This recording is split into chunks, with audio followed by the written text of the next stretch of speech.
आज हम पढ़ने वाले हैं क्लास 9 का चैप्टर नंबर 2, अमेरिकी रेवोल्यूशन यानी अमेरिकी क्रांति। तो सबसे पहला हमारा जो सवाल होना चाहिए वो यही होना चाहिए कि अमेरिकी क्रांति कैसे हुआ, यानी कैसे हुआ और क्यों हुआ, और इसको हम अमेरिकी क्रांति क्यों बोलते हैं।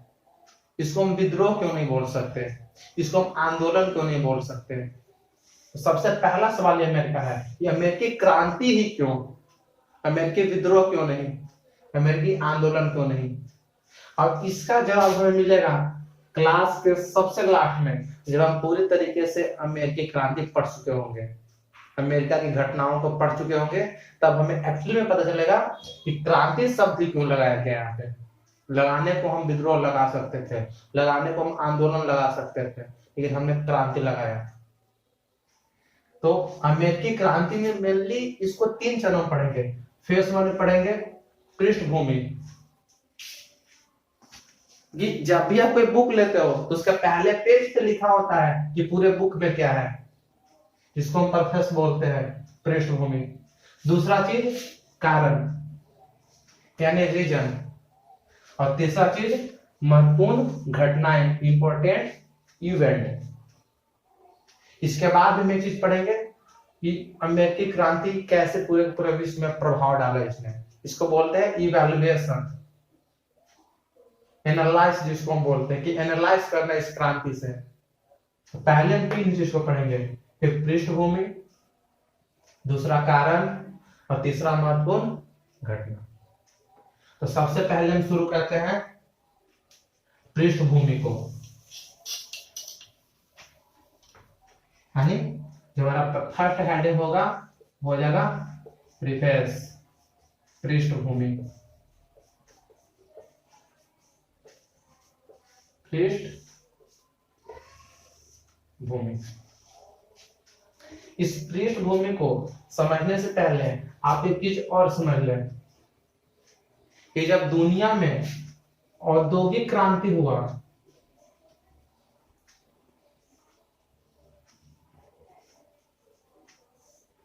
जब दुनिया में औद्योगिक क्रांति हुआ तो इसकी वजह से पूरे देश की, यानी पूरे विश्व की, यहाँ पे पूरा विश्व करना उचित होगा, पूरे के पूरे विश्व की जो आर्थिक संरचना होती है इसने बदल डाली। ठीक उसी तरह जो अमेरिकी क्रांति हुआ इसने पूरी की पूरी दुनिया में राजनीतिक स्ट्रक्चर को एक चेंज करके रख दिया।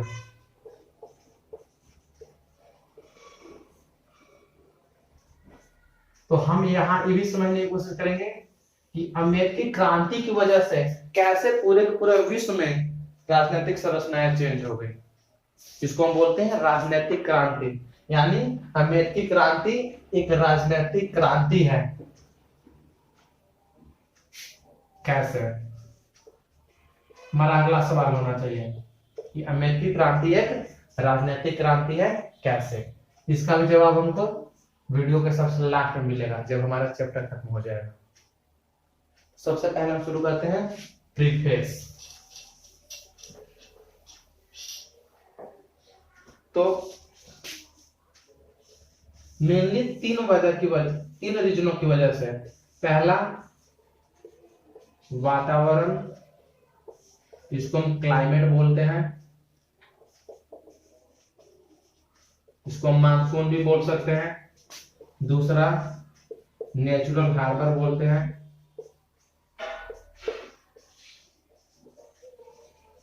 इसको हम बोलते हैं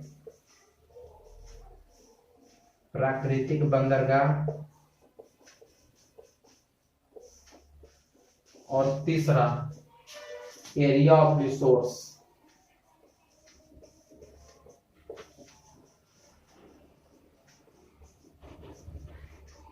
तीनों चीज की अमेरिका में बिल्कुल वाहवाही थी। अमेरिका 3 चीज में, क्योंकि वातावरण से क्या होगा, मानसून की वजह से एग्रीकल्चर बहुत ही ज्यादा होता था। एग्रीकल्चर में लेकिन किन चीजों का, एक आलू का और एक किसका, तंबाकू का। इस तंबाकू की सबसे ज्यादा मांग कहां पे है, इंडिया में। कि पहला तंबाकू पे जिसने रोक लगाया वो था शाहजहां। दूसरा चीज, प्राकृतिक बंदरगाह। जिस तरीके से भारत में आज भी मुंबई को पहला प्राकृतिक बंदरगाह बोला जाता है, उसी तरीके से अमेरिका में भी प्राकृतिक बंदरगाह था, ट्रेड का सबसे अच्छा सुविधा। क्योंकि पहले हवाई जहाज थे नहीं कि आप वायु के मार्ग से ट्रेड कर सकते हो, तो थल के मार्ग से। और तीसरा, एरिया ऑफ रिसोर्स, खनिज, कॉटन। इन तीनों चीज की वजह से जो पूरे के पूरे यूरोप के लोग थे यहां जाकर बसे। तो ये हुआ आपका पृष्ठभूमि कि क्यों अमेरिका में जाकर लोग बसे वहां पे, मेनली 3 चीजों की वजह से। अगला हम देखते हैं,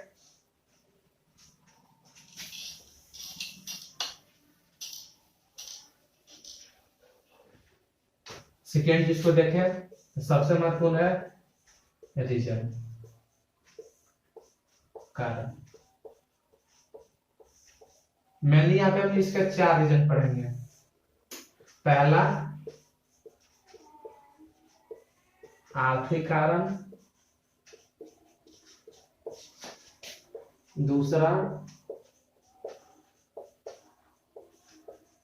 सामाजिक कारण। तीसरा,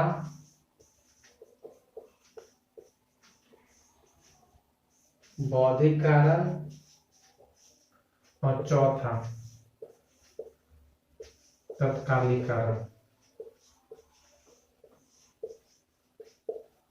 तत्कालिक आप लोग देख लीजिएगा कैसे होता है। मेनली ये 4 रीजन थे, आर्थिक कारण, सामाजिक कारण, बौद्धिक कारण और तत्कालिक कारण।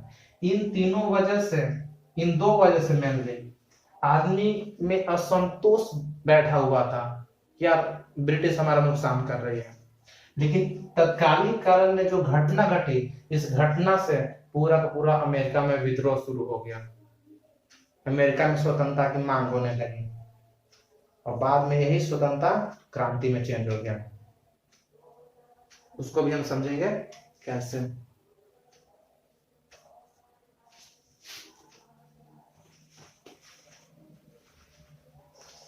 तो आप जब भी किसी भी देश की क्रांति पढ़ें, आपके सबसे पहले जो नजर होनी चाहिए वो होनी चाहिए वहां की आर्थिक कारण पे। क्योंकि किसी भी देश में जो मूल चीजें होती हैं वहां की अर्थव्यवस्था डिसाइड, इसकी जितनी आर्थिक स्थिति होगी उसकी उतनी ही सामाजिक स्थिति होगी। यदि किसी को भी सामाजिक स्थिति चेंज करना है तो सबसे पहले उसको आर्थिक स्थिति चेंज करनी पड़ेगी। ये आर्थिक यानी अर्थव्यवस्था सीधे तौर पे समाज से जुड़ा हुआ होता है। आप यदि मिडिवल काल के देखिए या फिर आप एशियंट हिस्ट्री को देखिए, प्राचीन काल के हिस्ट्री को देखिए, तो वहां पे आप पाइएगा कि शुरुआत में वैदिक पीरियड में या फिर ऋग वैदिक में महिलाओं को वहां पे सारे अधिकार हैं, क्योंकि समाज समतावादी है। राजा का कॉन्सेप्ट नहीं है, इतना पैसा ही नहीं है कि राजा रह सके, सेना नहीं है, पैसा ही नहीं है कि सेना रहेगी। आज हर एक देश सेना रखे हुए है, क्यों? उसके पास पैसा है। अमेरिका की प्रशासन बहुत अच्छी है, क्यों? ये अमेरिका आज एक आर्थिक शक्ति है और वही आर्थिक शक्ति उसको एक राजनीतिक और एक सैनिक शक्ति भी बनाती है। इसलिए जब भी आप किसी देश को क्रांति को पढ़ें तो सबसे पहला ध्यान होना चाहिए इकोनॉमी पे। इकोनॉमी को पढ़ने के बाद आप सामाजिक को पढ़िए, तब बौद्धिक को पढ़िए, तब तत्कालिक को पढ़िए, आपको समझ में बहुत अच्छे से आएगा। तो देखते हैं सबसे पहले आर्थिक कारण।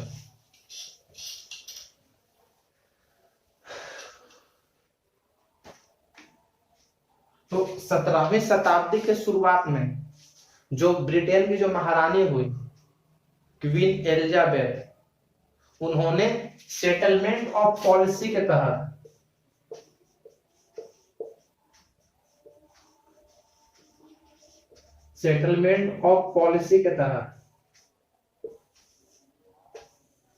अमेरिका में 13 कॉलोनी बसानी शुरू की। 30 कॉलोनी बसाई, जिसमें से पहली कॉलोनी बनी आपकी 1607 में वर्जीनिया। और उन कॉलोनियों की संरक्षण की जिम्मेदारी ब्रिटिश के हाथों में थी। फिर बाद में उन्होंने धीरे धीरे अमेरिका के आर्थिक नीति,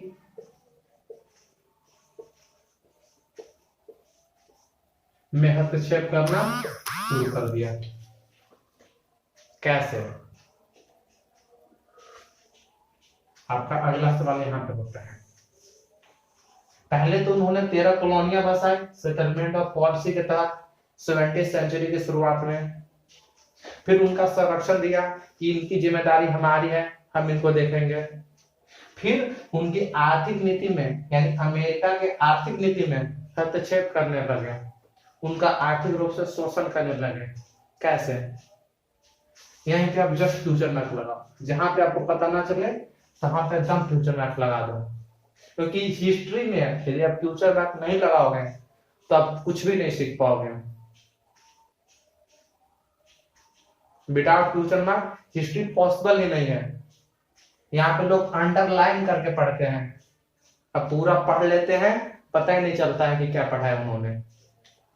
क्लब सवाल पूछो वहां पे। तो समझते हैं कि आर्थिक शोषण, आर्थिक नीति में हस्तक्षेप करने से अमेरिका के लोगों का आर्थिक शोषण कैसे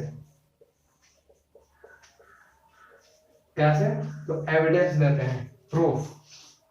तो एविडेंस के तौर पे 3 रूल।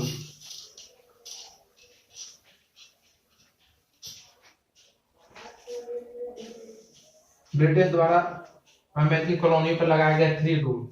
पहला रूल, नेविगेशन लॉ, कब आई? 1651। दूसरा, एक्जिम पॉलिसी। और तीसरा, इंडस्ट्रियल पॉलिसी। अब मेनली नेविगेशन लॉ क्या है? तो यदि अमेरिकी लोगों को व्यापार करना है, वर्ल्ड ट्रेड करना है, तो सबसे पहले उनके जहाजों को ब्रिटिश बंदरगाह पे जाना होगा। उसके बाद वे दुनिया के कहीं भी हिस्से में जा सकती है। यानी यदि अमेरिका के लोग को ट्रेड करना है तो सबसे पहले वो जहाज लेके जाएंगे ब्रिटिश बंदरगाह पे, उसके बाद भी कहीं पे लेके जा सकते हैं। अगला, एक्जिम पॉलिसी। तो ब्रिटिश को आलू, तंबाकू जैसे पदार्थों पे एक अधिकार कर लिया है कि अमेरिकी कॉलोनी के लोग आलू तथा तंबाकू का व्यापार नहीं कर सकते। इसका सिर्फ और सिर्फ व्यापार ब्रिटिश करेगी। और दोनों की मांगे पूरे विश्व में सबसे ज्यादा है, हमें उत्पाद पे ही उसने रोक लगा दिया। और तीसरा चीज कि अमेरिका में कोई भी औद्योगिक इकाई नहीं होगा। औद्योगिक इकाई नहीं होगा। यानी यदि गन्ना का उत्पादन करती है, यानी यदि गन्ना उत्पादन करती है अमेरिका, तो चीनी कहां पे बनेगा? ब्रिटिश में।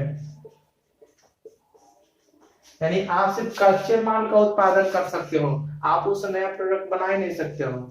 जैसे कॉटन जिसको हम बोलते हैं, कॉटन मार्केट उत्पादन करती है अमेरिका, जैसे कपड़ा बनाने वाला मिल कहां पे होगा?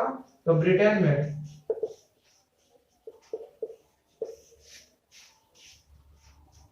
देखो देख लो, मतलब सारा मेहनत करे अमेरिकी कॉलोनी के लोग, उस मेहनत का सारा प्रॉफिट कौन ले जाए?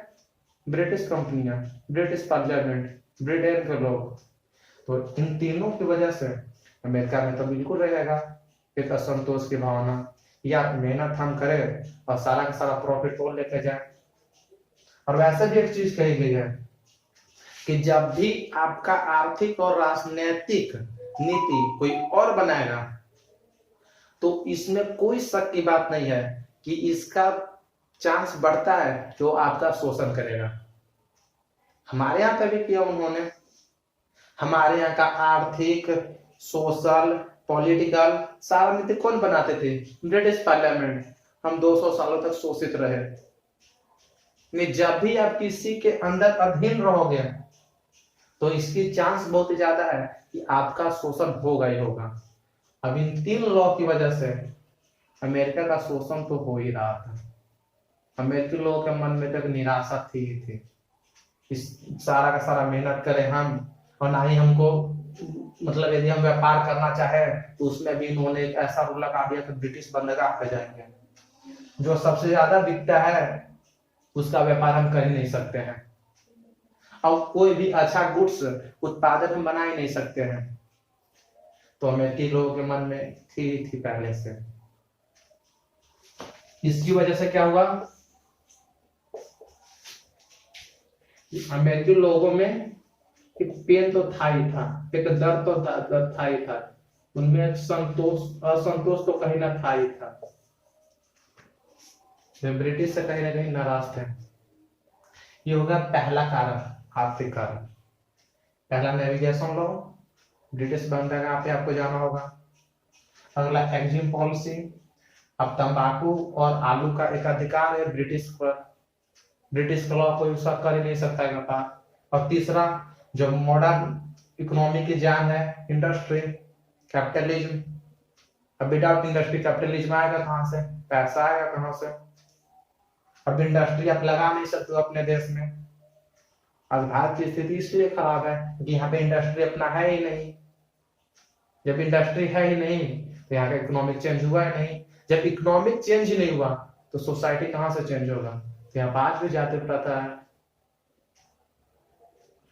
पहला हुआ इकोनॉमिक कारण, इसको आप नोट्स ले सकते हो। ये हुआ पहला। अब अगला देखते हैं सोशल कॉजेस, सामाजिक कारण।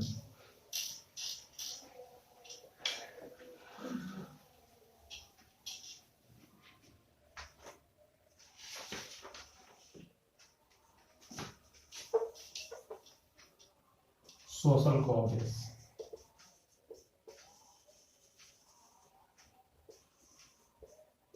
जैसे जो हमने प्रीटेक्स्ट में बताया था, वो मुंबई समझ लो आप, अमेरिका को, अमेरिका को देख लो।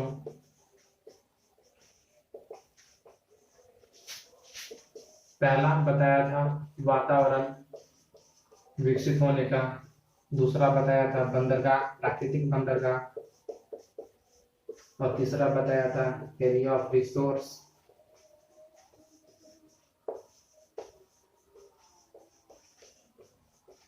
मुंबई को भी देख लो, मुंबई का इतना विकसित होने का मुझे क्या कारण है? एक क्लाइमेट, वातावरण, क्लाइमेट, दूसरा बंदरगाह। ट्रेड कहां से होगा? बंदरगाह से। तीसरा एरिया ऑफ रिसोर्स है।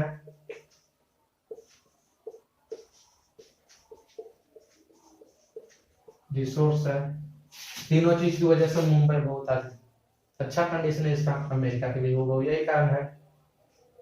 तो जब ये वजह है तो पूरे विश्व के लोग अमेरिका के तो आकर्षित होंगे आप जाने के लिए। हर आदमी अमेरिका जाना चाहता है, दुबई जाना चाहता है, कोई अफगानिस्तान नहीं जाना चाहता है। अब भारत का आदमी कमाने के लिए यूपी नहीं जाना चाहता है, भारत का आदमी कमाने के लिए गुजरात जाएगा या फिर मुंबई जाएगा। क्यों?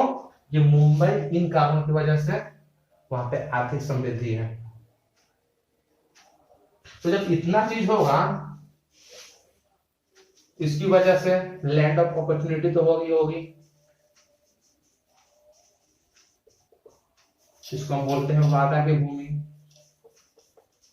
यहाँ पे भी देख लो, मेनली इनकी वजह से, इन तीनों की वजह से जो बहुत सारे यूरोपीय लोग थे वो कहाँ पलायन कर गए? अमेरिका में।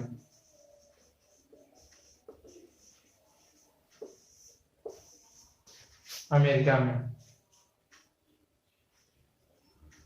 अब अमेरिका के जो मूल निवासी है उनको बोलते हैं रेड इंडियन। इन तीनों चीजों की वजह से पूरे के पूरे यूरोप के लोग अमेरिका में जाकर बसे, वहां पे ट्रेड शुरू किया, और ट्रेड का फायदा कौन लेके जा रहा है? ब्रिटिश। तो उनके यहाँ बसने से एक अलग प्रकार की सोसाइटी पैदा हुई, एक अलग प्रकार की सोसाइटी। अब उस सोसाइटी की प्रमुख विशेषता क्या है, उसको हम आगे डिस्कस करते हैं। इसका आप स्क्रीनशॉट ले लीजिए।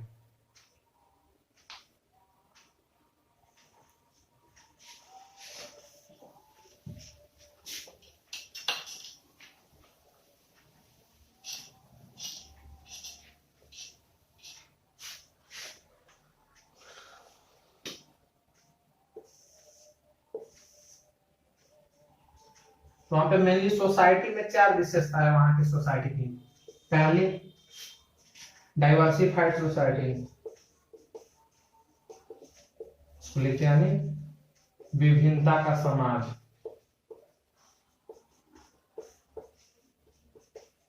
विभिन्नता का समाज। सेकेंड चीज,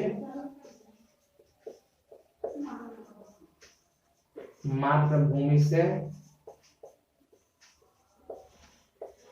अलगाववाद। तीसरा, वंशवाद। चौथा, असंतुष्ट सोसाइटी, जिसको बोलते हैं डिससैटिस्फैक्शन। 4 टाइप की वर्ग है वहां पे। एक, विभिन्नता का समाज, क्योंकि पूरे के पूरे यूरोप के जो लोग हैं कहाँ जाकर बसे? अमेरिका में। जब अमेरिका में जाकर बसेंगे तो अमेरिका का समाज विभिन्न ग्रुप का हो जाएगा। वहां पे सिर्फ रेड इंडियन थोड़ा नहीं है,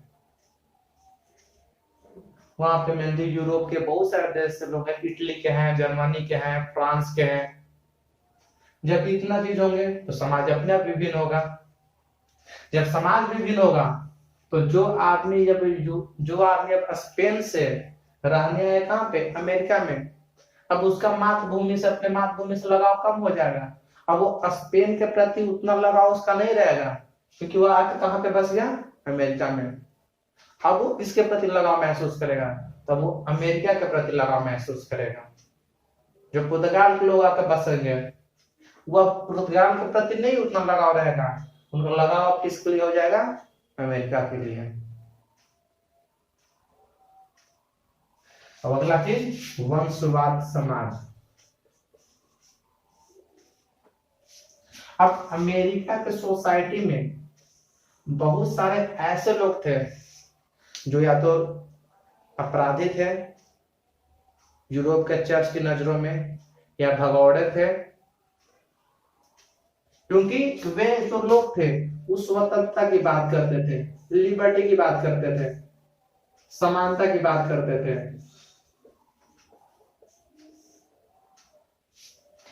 और बहुत सारे लोगों पे जो कैथोलिक चर्च था मुकदमा चलाया जा रहा था बहुत लोगों पे। अब मुकदमे से बचने के लिए वो कहाँ पे बसे? अमेरिका में, क्योंकि उन्होंने यूरोप के समाज को चेंज करने की कोशिश की, क्योंकि जो वहां पे इकोनॉमिक चेंज नहीं हुई थी इसलिए समाज भी चेंज नहीं हुआ था। और वहां पे वर्चस्व किसका था यूरोप पे? चर्च का। हमारे यहाँ पे वर्चस्व किसका था? पंडितों का। धर्म का नहीं, पंडितों का, चर्च का। अब बहुत सारे लोग थे, जैसे चर्च में देखिए हमारे यहाँ पे सबको समान अधिकार नहीं थे, वहां पे भी वही था। जबकि वहां पे बहुत सारे लोग हुए जो कैथोलिक चर्च के खिलाफ बोलते थे कि तुम सबको समानता का हक दो, तुम स्वाधीनता का हक दो। वहां के राजा ने इसके खिलाफ आवाज उठाई थी, उसको मार दिया गया था। तो इन पर मुकदमे चल रहे थे। जब ऐसे ऐसे लोग जिन पर मुकदमे चल रहे हैं और जो स्वाधीनता के लिए लड़ रहे हो, जो समानता के लिए लड़ रहे हो, जब वो यूरोप छोड़कर अमेरिका में आएंगे तो अमेरिका के सोसाइटी में स्वाधीनता और समानता का विचार फैलाएंगे। तो एक नया सोसाइटी बनेगा जो समानता को और स्वतंत्रता को समझता हो। यहां भी आकर वही करेंगे जो वे यूरोप में कर रहे थे। यहां भी सबको समान हक के लिए लड़ेंगे। और चौथा चीज, असंतुष्ट समाज। अब असंतुष्ट समाज कैसे है? आपको आर्थिक कारण में बता चुके हैं कि 3 policy, navigation law, Exim law और इंडस्ट्रियल पॉलिसी के तहत जो ब्रिटिश थी वो अमेरिकी कॉलोनियों का शोषण कर रही थी, जिसकी वजह से वहां के लोग क्या थे? नाराज थे। तो वहां पे सोसाइटी की 4 प्रमुख विशेषता। एक विभिन्नता का समाज है। इस विभिन्नता के समाज होने की वजह से क्या है? उनका मातृभूमि से लगाव कम है। वंशवाद समाज, जो यूरोप को चुनौती देते आ रहा था। यूरोप में पिछले 100 वर्षों में वंशवाद दिख चुका था। राजा का बेटा ये राजा, बहुत सारे लोग इसके खिलाफ थे जो भागकर अमेरिका आ गए थे जब उन पे मुकदमा चला तो। और एक असंतुष्ट समाज। और इन परिस्थितियों में एक नया क्लास आया जिसने इस धारा को और बढ़ा दिया, जिसको हम बोलते हैं इंटेलेक्चुअल क्लास, बौद्धिक क्लास, बौद्धिक वर्ग जिसको हम बोल सकते हैं, इंटेलेक्चुअल क्लास।